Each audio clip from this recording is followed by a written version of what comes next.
पुतळ्याचे कुठेही राजकारण न करता आरोपी जेरबंद होणे गरजेचे आहे.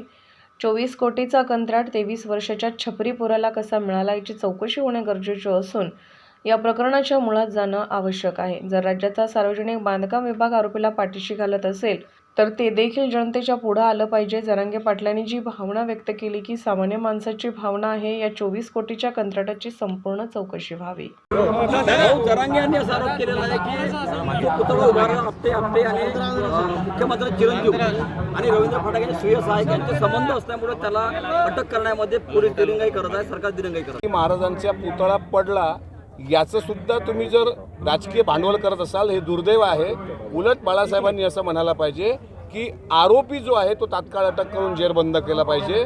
उलट आपण अशा प्रकारे जे शंका उत्पन्न करत असू तर छत्रपती शिवाजी महाराजांचा विचार आपण कुठला आत्मसात केला आहे हे याबाबत चिंतन करावं लागेल. हा विषय राजकारणाचा असू शकत नाही. राजकीय भांडवल करायला अनेक हे आहेत. आज जे महाविकास आघाडीनं आंदोलन केलं हे काय आहे? हे चोराच्या उलट्या बोंब आहेत. अरे तुम्ही बदलापूरला जो काही अत्याचार झाला एका चिमुरडीवर त्यानंतर जनतेने तो आंदोलन केलं, ते जनतेचं आंदोलन होतं. पण आता जे हे करतायत आज त्यांनी जोडे मारो आंदोलन केलं हे त्यांनी विधानसभा डोळ्यासमोर ठेवून केलेला हा मला असं वाटतं की काय म्हणता येईल त्याला नौटंकी आहे, नाटक आहे. 100 चूहे खाके बिल्ली हचको चली असा महाविकास आघाडीनं केलेला आजच्या संपाच्या बाबत म्हणता येईल. हो, पण मला सांगा की आतापर्यंत या महायुती सरकारच्या काळात किंवा एनडीए सरकारच्या काळात संसद भवन बांधलं गेलं, ते घडायला लागलं.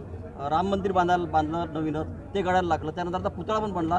ह्या कामात कुठेतरी भ्रष्टाचार होत नाही का तुम्हाला वाटते काय? नाही, भ्रष्टाचाराची पाळंमुळं जर असतील तर ती शोधली पाहिजेत ना. सरकारला वाटतं की भ्रष्टाचार होऊ नये, कुठल्याही सरकारला वाटतं. महाविकास आघाडी सत्तेत आली तर त्यांनाही वाटेल भ्रष्टाचार होऊ नये. पण उदाहरणं द्यायची झाली तर मग बरीच लाईन लंबी आहे. त्याच्यामुळे आता या घटनेचं कुठेही राजकीय भांडवल न करता माझं स्पष्ट म्हणणं आहे आरोपी जेरबंद होणं महत्त्वाचं आहे आणि याच्या मुळात गेलं पाहिजे. 24 कोटीचा कंत्राट 23 वर्षाच्या एखाद्या छपरी पोराला कसा भेटतो, ज्याला कुठलाही कवडीचा अनुभव नाही, त्याला एवढं मोठं कंत्राट दिलं कसं जातं आणि कंत्राट दिल्यानंतर त्याला पाठीशी कोण घालतं हे महाराष्ट्राच्या समोर आलं पाहिजे. जर सार्वजनिक बांधकाम विभाग त्याला पाठीशी घालत असेल तर ते सुद्धा महाराष्ट्राच्या समोर आलं पाहिजे. जरांगे तेच तर म्हणतायत ना की ते पाठीशी घालतायत. नाही मग आमची हे का जरांगे पाटलांनी जी भावना व्यक्त केली ती सामान्य लोकांची भावना आहे. एक शिवप्रेमी म्हणून त्यांनी भावना व्यक्त केली, आमची पण तीच भावना आहे. पण आमची विनंती मायबाप सरकारला एवढी आहे की छत्रपती शिवाजी महाराजांचं नाव घेऊन आपण सर्व लोक राजकारण करतो, पण अशा प्रकारे जगात पहिल्यांदा ही घटना घडली. तुम्हाला लक्षात असेल गेटवे ऑफ इंडियाचा पुतळा किती जुना आहे महाराजांचा. प्रतापगडावर शिवरायांचा अश्वारूढ पुतळा आहे, तो किती जुना आहे. शिवाजी पार्कवर पुतळा आहे, असे अनेक पुतळे आहेत. त्याच्यामुळे हे जे काही अशा प्रकारे कंत्राट देऊन जो कोणी तो गुन्हा केला त्याला पाठीशी कोणी घातलं, कंत्राट केवढ्याचं होतं, 24 कोटी रुपये खर्च कुठं झाले, याचा सगळा पाठपुरावा आम्हाला विश्वास आहे. आमचे आदरणीय राष्ट्रीय अध्यक्ष अजितदादा स्वतः त्या ठिकाणी गेले होते, त्यांनी भेट दिली आणि त्याची सखोल चौकशी होऊन आणि 13 कोटी जनतेची माफीसुद्धा उदार मनानं मागितली.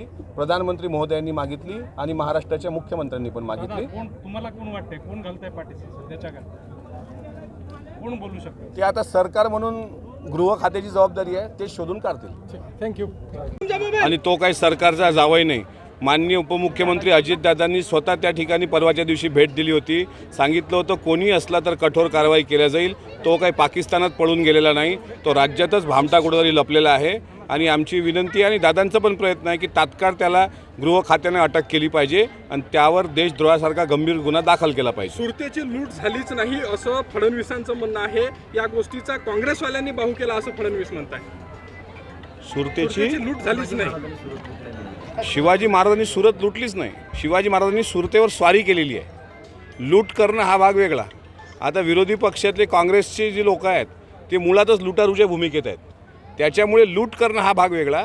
छत्रपतींनी केली ती स्वारी होती. म्हणजे औरंगजेबानी जे गोरगरिबाला लुटून जे धन त्या ठिकाणी आग्र्याला साठवलं होतं त्यावर स्वारी करून स्वराज्याचा कोश आणि स्वराज्याचे गडकिल्ले सुरक्षित केले. या अर्थानं त्यांचं ते वक्तव्य असावं. पुढच्या 10 दिवसात जागा वाटप जे ते पूर्ण होईल आणि जो पक्षात जी जागा जिंकेल त्याला तिथे जागा दिली जाईल असं बावनकुळे यांनी म्हटलं. राष्ट्रवादीची काय भूमिका आहे याबद्दल? राष्ट्रीय अध्यक्ष अजितदादा आणि आमचे पार्लमेंटरी बोर्ड हेच अंतिम निर्णय घेऊ शकतात. मी एक सामान्य कार्यकर्ता आहे आणि त्याच्यामुळे याबद्दल मी काही अधिक बोलणं उचित नाही. अजितदादा रोज सकाळी उठतात, त्याच्यावरून सुप्रिया तैसुडे यांनी त्यांना टोला लगावलेला आहे. त्या असं म्हणतात आम्हीही रोज सकाळी उठतो मात्र त्याचं कधी भांडवल करत नाही. लाडकी बहीण योजना महाराष्ट्रात तळागाळात रुजल्यामुळं कदाचित ताईंना तो खेद वाटत असेल आणि म्हणून लक्ष विचलित करायला ताईंनी ते स्टेटमेंट दिलेलं आहे. दादा राजकोटमध्ये जे घडलं आहे त्याबद्दल थोडंसं प्रतिक्रिया पाहिजे. दिली ना दिली